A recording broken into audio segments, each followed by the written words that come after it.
Баршаңызға сәлем достар, каналыма қош келдіңіздер.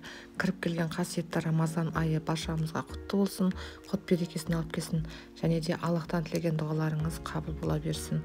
Және де мен бүгін сіздерге өте керемет жұмсақ үлпілдек бауырсақтың рецептімен бөлісемін, және де менің видеомды соңына дейін көріңіздер.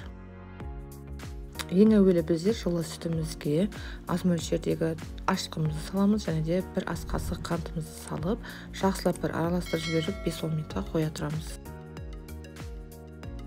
Енді 5-10 минут тұрғаннан кейін үстіне жұмыртқамызды салып, және де аз мөлшерде сұйық майымызды құйып, қамыр етіп жақсылап жұмсақ қамыр етіп илеп аламыз.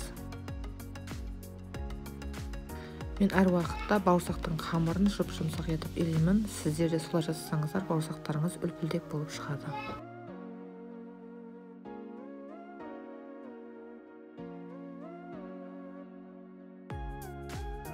Қамырымыз дайын, илеп алдық. Енді жылы жерге қоя тұрамыз көтерілгенше.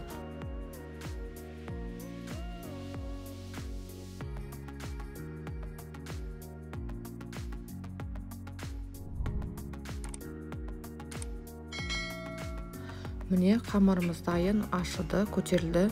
Енді қамырымызды жайып бастаймыз.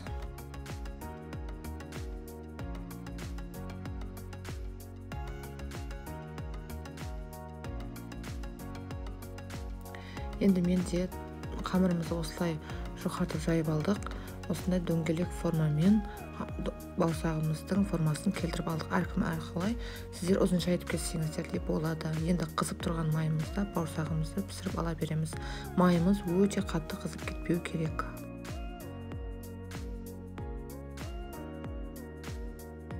Және де достар, менің каналымды қолдап, тіркеліп, лайк, комментарий қалдырсаңыздар, алда уақытта сіздермен керемет рецепттермен бөліспекшімін.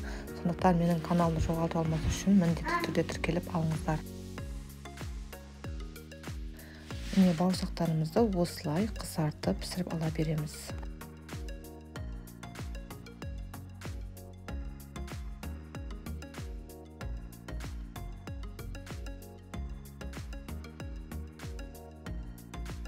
Бауырсақтарымыз дайын, әдемі үлпілдек бауырсақ болып шықты. Сіздер де осы рецептпен көріңіздер, ас болсын. Келесі видеомда кездескенше сау саламат болыңыздар.